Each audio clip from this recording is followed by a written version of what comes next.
selamat siang. Infokom News kembali hadir di hadapan Anda. Bersama saya, Intan Amasanti, akan menemani siang Anda dengan membawakan berita-berita teraktual. Jumlah kumulatif kasus positif virus corona atau COVID-19 di Indonesia mencapai 257.388 orang per Rabu, tanggal 23 September. Angka tersebut bertambah 4.465 orang dari hari sebelumnya.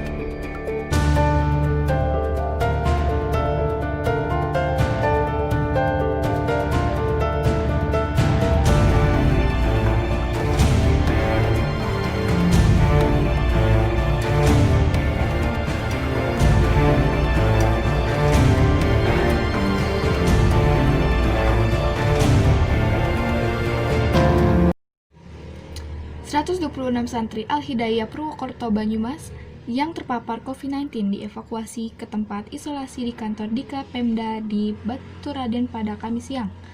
Karena banyak santri, proses evakuasi dilakukan dengan beberapa bus hingga Kamis malam. 31 anak-anak dan 1 pengurus panti asuhan Yayasan Islam Media Kasih, Kelurahan Cipadu, Kecamatan Larangan, Kota Tangerang, Banten, terpapar COVID-19. Temuan ini berdasarkan hasil pemeriksaan swab Dinas Kesehatan Kota Tangerang, Banten, Rabu 23 September lalu. Puluhan anak-anak tersebut dengan variasi usia mulai dari bayi berusia 1 tahun 8 bulan hingga usia sekolah menengah atas. Mereka kini menjalani isolasi di Puskesmas Jurumudi Baru yang merupakan fasilitas kesehatan rujukan COVID-19. Saat ini panti asuhan ditutup sementara, hanya distribusi logistik yang diperbolehkan masuk ke dalam panti asuhan. Untuk memastikan kondisi kesehatan secara keseluruhan, Dinas Kesehatan Kota Tangerang melakukan swab ulang khusus kepada penghuni panti yang hasil pemeriksaan sebelumnya negatif. Di panti kita ini ada 31 orang yang dibawa untuk dievakuasi di tempat isolasi yang disiapkan oleh pemerintah Kota Tangerang. Nah, semenjak ada COVID di tetangga panti, kita langsung mengajukan untuk pengajuan swab ke ke wali kota langsung ke Pemkot kita ajukan, akhirnya langsung di swab pada tanggal 20. Saya lupa tanggal berapa. Baru ketahuan tadi? Iya, baru sudah ada hasilnya kemarin. Kita memang membatasi aktivitas keluar masuk semenjak COVID pertama kali. Kita sudah membatasi, ini kita juga bikin spanduk. Ini semenjak pertama kali ada COVID.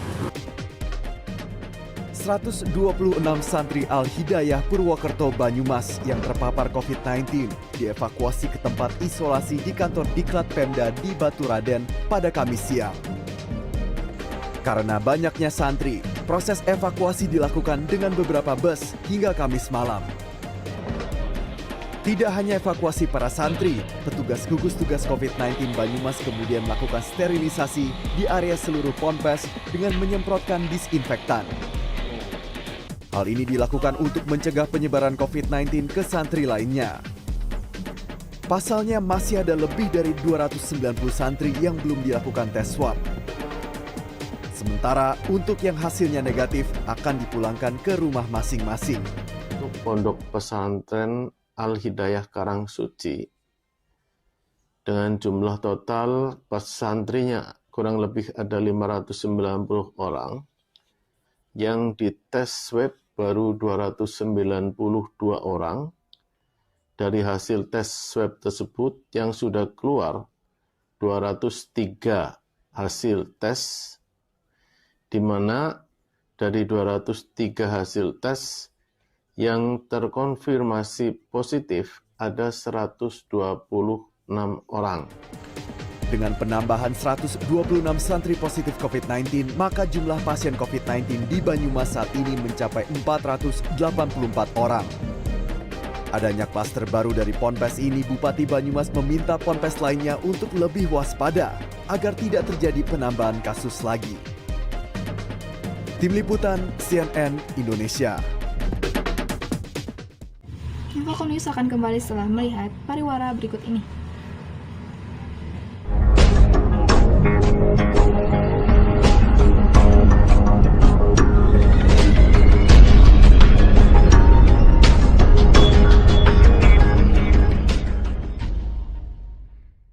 WIB, coba cek Tokopedia tiap tanggal 25 sampai akhir bulan. Diskon gede-gedean, bebas ongkir sepuasnya. Semua selalu ada, selalu bisa di Tokopedia. Waktu Indonesia belanja di Tokopedia. WIB, coba cek Tokopedia tiap tanggal 25 sampai akhir bulan. Diskon gede-gedean, bebas ongkir sepuasnya. Semua selalu ada, selalu bisa di Tokopedia. Waktu Indonesia belanja di Tokopedia. WIB, coba cek Tokopedia tiap tanggal 25 sampai akhir bulan. Diskon gede-gedean, bebas ongkir sepuasnya. Semua selalu ada, selalu bisa di Tokopedia. Waktu Indonesia belanja di Tokopedia. WIB, coba cek Tokopedia tiap tanggal 25 sampai akhir bulan. Diskon gede-gedean, bebas ongkir sepuasnya. Semua selalu ada, selalu bisa di Tokopedia. Waktu Indonesia belanja di Tokopedia. WIB, coba cek Tokopedia tiap tanggal 25 sampai akhir bulan. Diskon gede-gedean, bebas ongkir sepuasnya. Semua selalu ada, selalu bisa di Tokopedia. Waktu Indonesia belanja di Tokopedia.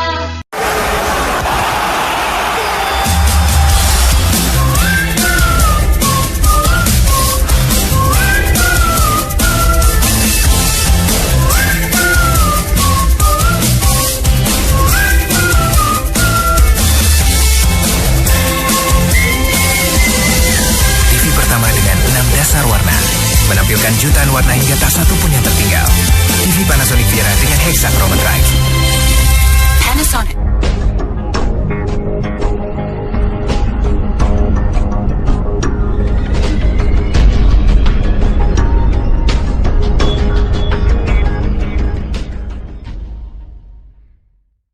Ya, kembali lagi bersama saya Indah Ramasanti dalam Infokom News.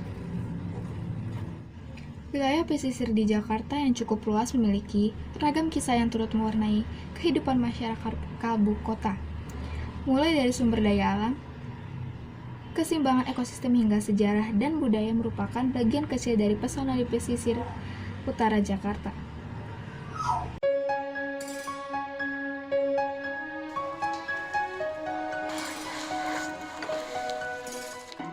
Sebagai negara maritim, kawasan pesisir memiliki peran penting bagi peradaban kota-kota di Indonesia, termasuk Jakarta.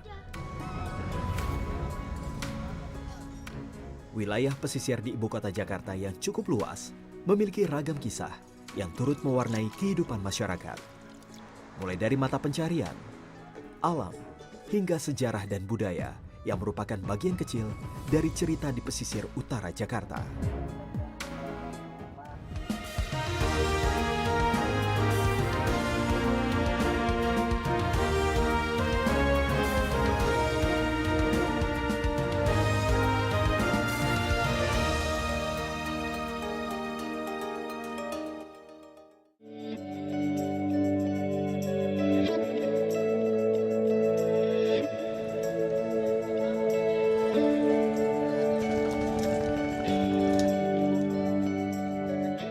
Kawasan pesisir di Jakarta tidak lepas dari keberadaan kampung nelayan.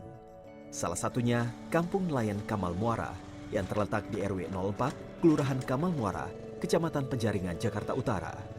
Hasil laut seperti udang, cumi, kerang hijau, dan ikan teri merupakan potensi utama yang hadir sebagai berkah laut bagi nelayan di Kamal Muara.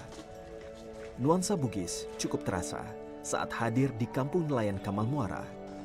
Rumah panggung khas Bugis dan dialek-dialek kental asal Sulawesi mewarnai kehidupan masyarakat di kampung ini. Sejak lama, Kamal Muara memang dikenal sebagai kawasan kampung Bugis di pesisir utara kota Jakarta. Dari total sekitar 2.000 warga yang ada di kampung ini, 90% diantaranya merupakan masyarakat asli Bugis yang hidup turun-temurun. Tidak ada catatan resmi yang pasti sejak kapan masyarakat suku Bugis mendiami kawasan Kamal Muara dan membentuk perkampungan nelayan. Namun dari cerita yang didapat dari warga secara turun-temurun, kedatangan suku Bugis dimulai sejak tahun 1960-an saat terjadi gelombang pendatang dari Sulawesi yang berlayar menuju kota Jakarta. Salah satu warga asli Bugis yang hidup di Kamal Muara adalah Baharudin. Pria berusia 61 tahun ini menjadi nelayan di Kamal Muara sejak tahun 1993. Baharudin yang sebelumnya merantau ke Provinsi Lampung memutuskan pindah ke Kamal Muara untuk menjadi nelayan kerang hijau. Potensi kerang hijau yang besar diakui menjadi salah satu daya tarik bagi suku Bugis untuk menetap di kawasan ini.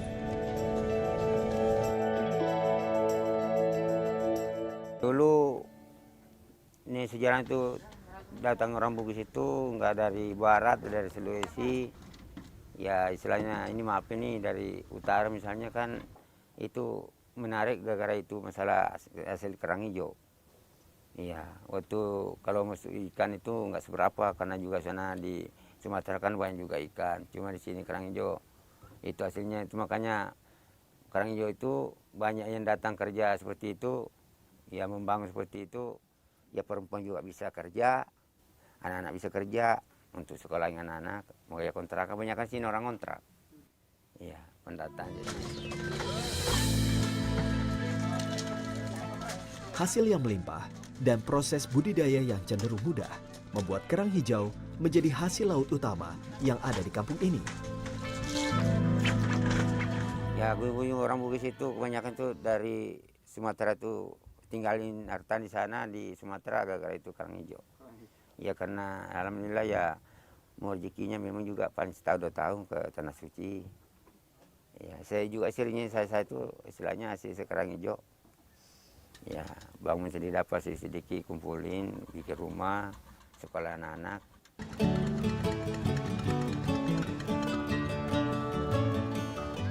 Nelayan di Kamal Muara cenderung tidak melaut terlalu jauh hingga ke tengah. Hal ini dilakukan untuk menyesuaikan jenis kapal yang dimiliki. Selain itu, potensi hasil laut yang lebih menjanjikan di sekitar pesisir menjadi alasan lainnya.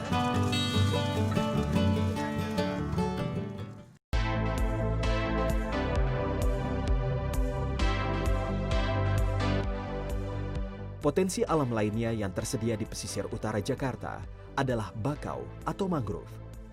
Di tengah hiruk-pikuk aktivitas metropolitan, kehadiran hutan bakau atau mangrove menjadi salah satu penyeimbang ekosistem.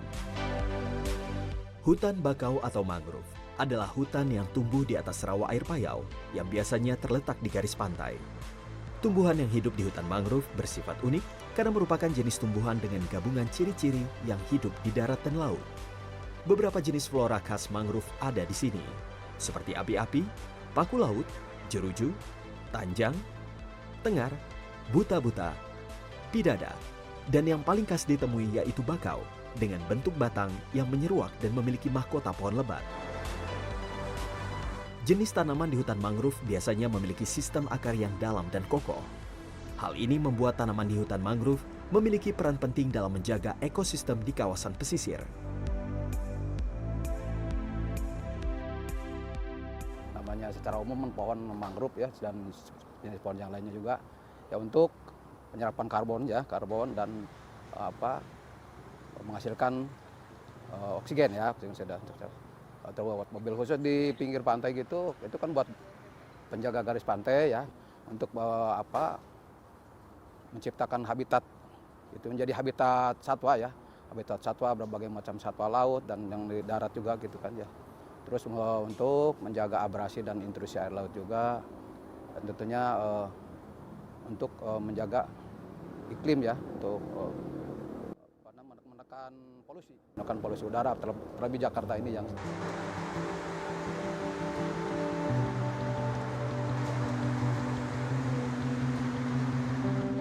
Selain berfungsi menjaga keseimbangan ekosistem wilayah pesisir, hutan mangrove juga menjadi habitat bagi beberapa hewan seperti biawak dan monyet.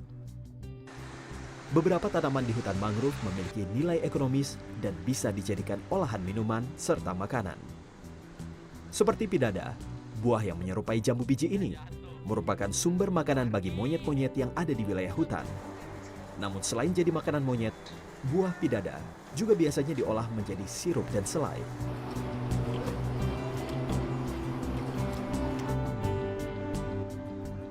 Sebagai negara kepulauan, Indonesia memiliki kawasan hutan mangrove hingga mencapai 3 juta hektar atau 20% dari total luas kawasan hutan mangrove di seluruh dunia. Sayangnya, kondisi hutan mangrove di Jakarta cukup memprihatinkan. Dalam kurun waktu 50 tahun terakhir, Jakarta telah kehilangan 85% hutan mangrove akibat pesatnya pembangunan di kawasan pesisir. Kini, Jakarta hanya menyisakan lahan hutan mangrove seluas 327 hektar saja.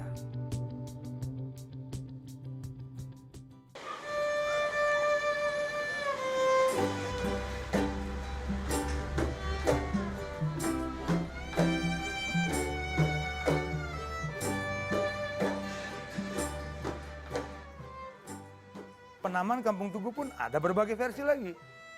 Orang Tugu bilang Kampung Tugu karena penggalan dari kata Portugues, Portugis.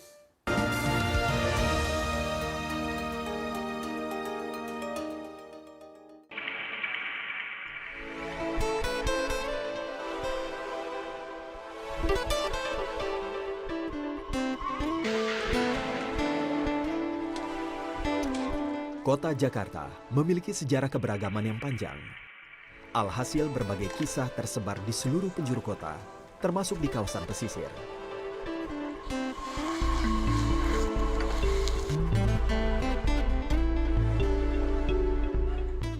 Kampung Tugu di Kelurahan Semper Barat, Kecamatan Cilincing, Jakarta Utara, merupakan perkampungan Kristen tertua yang ada di bagian barat Indonesia. Selain itu, di kampung ini terkenal dengan orang Tugu atau masyarakat Betawi keturunan Portugis. Keberadaan orang Portugis di Kampung Tugu berawal saat Belanda berhasil menaklukkan Malaka tahun 1648. Saat itu 800 tentara Portugis dibawa ke Batavia untuk dijadikan budak dan tawanan perang. Lalu di tahun 1661, 150 orang Portugis yang hidup di Batavia diberikan kebebasan oleh Belanda dengan persyaratan meninggalkan agama Katolik dan menjadi penganut agama Kristen Protestan. VOC berhasil mengambil alih kota bandar Melaka. Kemudian itu mereka mengambil juga budak-budak dan orang-orang tawanan-tawanan dari kota Melaka yang dikuasai oleh VOC itu. Nah, orang-orang ini kemudian dibawa ke kawasan yang kemudian kita kenal sebagai Kampung Tugu ya pada tahun 1661 itu mereka diberi tempat, ada 23 keluarga. Orang-orang Portugis yang dibebaskan ini lalu disebut sebagai Mardikers. Kaum Mardiker hidup turun-temurun hingga sekarang di sebelah tenggara kota Batavia.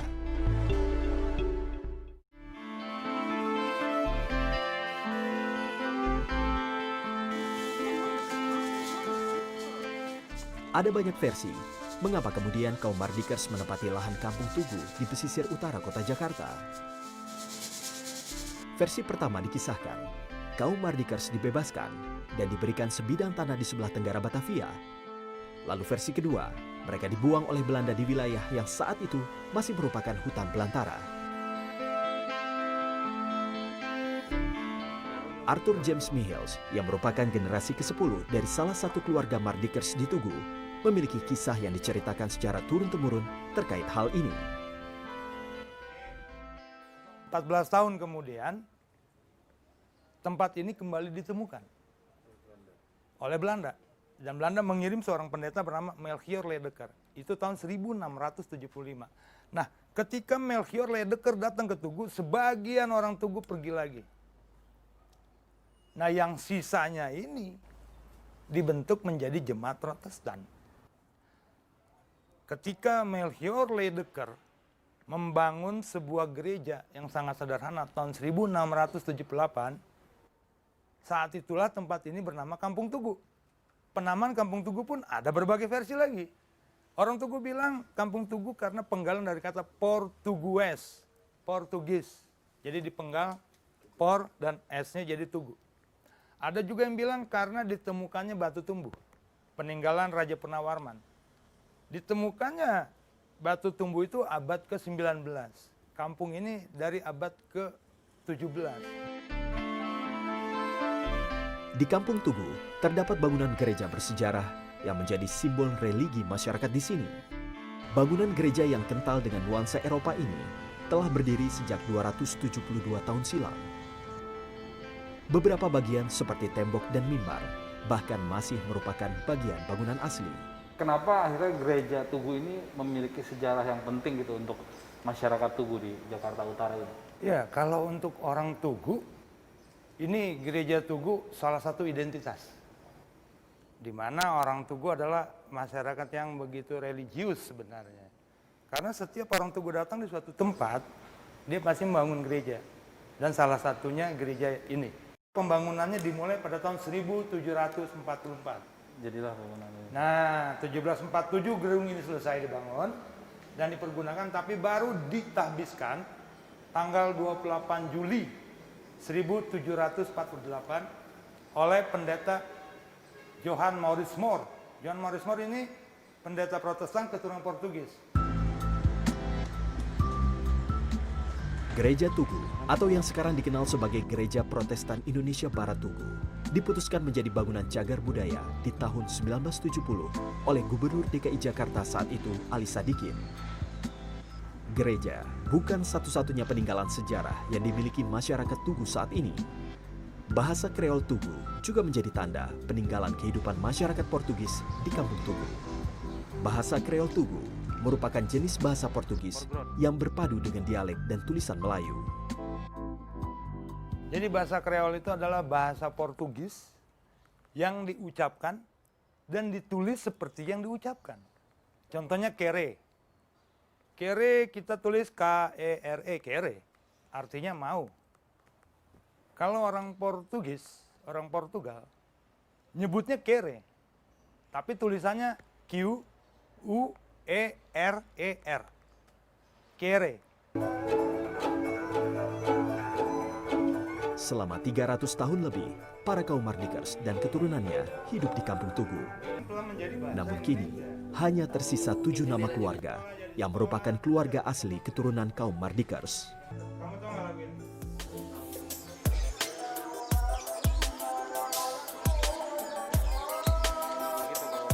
Meski mayoritas warga Kampung Tugu menganut agama Kristen Protestan, kini mereka hidup berdampingan dengan pendatang dan pemeluk kepercayaan lain.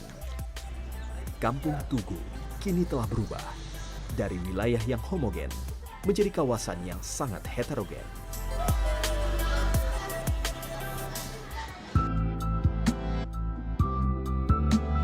Wilayah kampung yang dahulu cukup luas dan dipenuhi dengan hutan dan rawa-rawa, kini telah bertransformasi menjadi wilayah yang sibuk. Lalu lintas yang padat, truk-truk besar dan peti kemas, kini berdampingan dengan permukiman yang telah ada sejak ratusan tahun silam.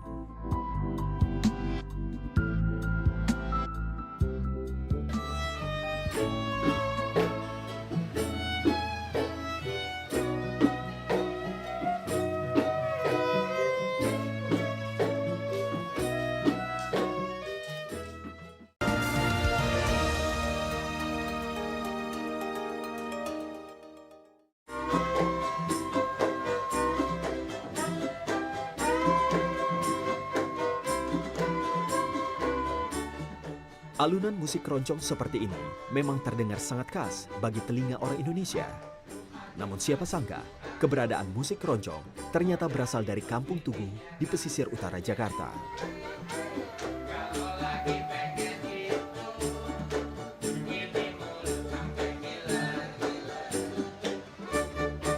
Mereka mengisi waktu kosong, ya memainkan alat musik yang mereka bawa dari Batavia. Pada saat itu, mereka pun tidak tahu musik apa yang mereka mainkan, karena musik yang mereka mainkan adalah untuk menghibur diri di tengah hutan yang cukup sepi.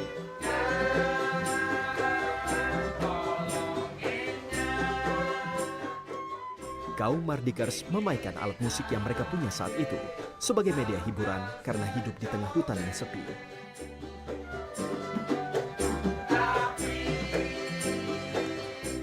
Sebutan keroncong diberikan oleh warga pribumi saat itu yang mendengar permainan musik kaum Mardikers dari kejauhan.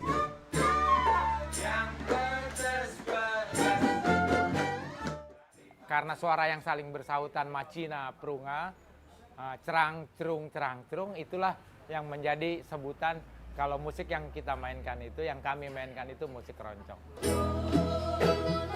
Permainan musik keroncong Tugu diklaim berbeda dengan musik keroncong yang biasa dimainkan di Jawa Tengah. Kalau di Tugu, karena musik keroncong ini berangkat untuk hiburan, jadi iramanya itu pasti riang. Sampai pada akhirnya musik keroncong jadi musik pesta, bahkan dimainkan di gereja. Jadi iramanya tuh lebih riang dibandingkan dengan musik keroncong yang di luar Tugu. Mereka lebih punya irama yang lebih sedikit melankolis, mendayu.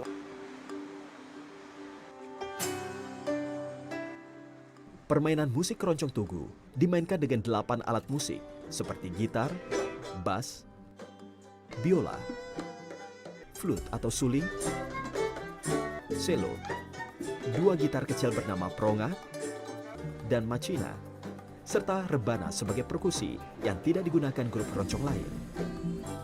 Bunyi khas keroncong dihasilkan dari alat musik pronga dan macina. Karena menurut saya itu nyawanya di situ. Bisa disebut keroncong karena ada pukulan selonya di sana. Karena bisa disebut keroncong karena ada suara pronganya di sana. Bisa disebut keroncong karena ada suara macinanya di sana. Sementara kalau biola, flute, gitar itu pengisi melodi.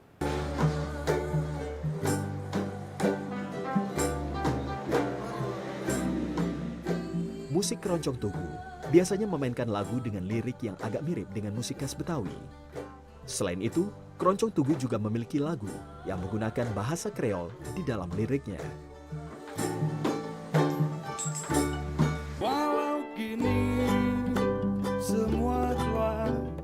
Para keturunan Portugis di Kampung Tugu mengalami pasang surut dalam proses mempertahankan budaya yang diwariskan dari leluhurnya di masa lalu. Kampung Tugu di pesisir utara. Sempat vakum sampai di tahun 1925. 25 memasuki tahun-tahun 40-an, Jepang masuk, itu kembali vakum. Karena Jepang tidak menginginkan musik-musik yang kita mainkan karena bernada yang lebih beat yang lebih cepat. Jadi seperti memberikan semangat perlawanan kepada Jepang. Makanya pada saat itu musik keroncong di Tugu juga sampai hilang. Agresi Belanda kedua tahun 49, orang-orang Tugu kocar kacir pergi ke sono kemari, ada yang ke COVID-19 memukul keras industri hiburan di tanah air dan juga dunia. Kiblat hiburan dunia Hollywood, Bollywood, dan Korea Selatan terdampak langsung dan merugi hingga triliun rupiah. Sebagian besar dampak kerugian yang terjadi, serta bagaimana cara kiblat industri hiburan dunia tersebut untuk tetap dapat bertahan di tengah pandemi. Diprediksi kerugiannya mencapai 779 triliun, banyak sekali ya. Bagaimana dengan India? Kita lihat India, patronnya Bollywood, kita lihat syutingnya berhenti total. Apalagi India melakukan lockdown di seluruh India tanggal 24 Maret ya. 21 hari lockdown. Oke. 21 hari lockdown.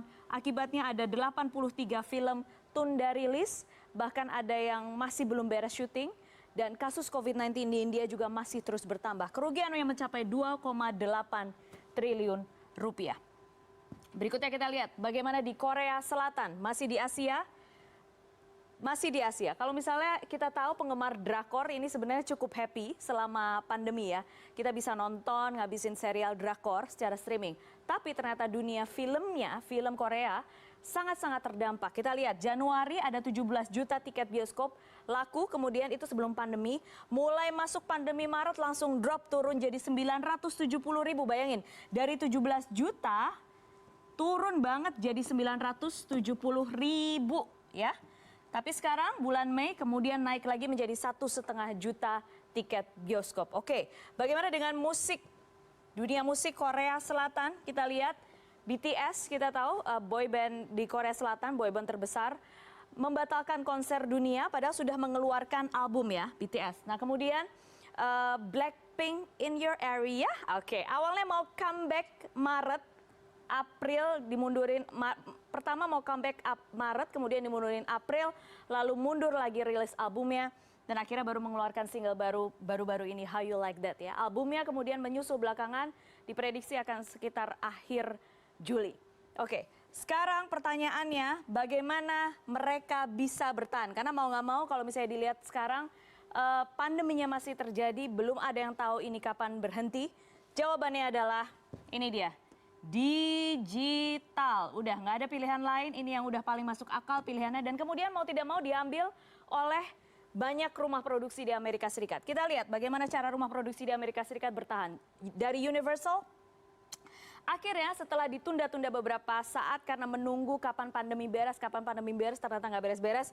10 April mereka merilis Trolls World Tour. Ya, dirilis 10 April digital, kemudian merajai platform video on demand. Sekian informasi Infocom News. Menemani Anda, selamat siang dan sampai jumpa.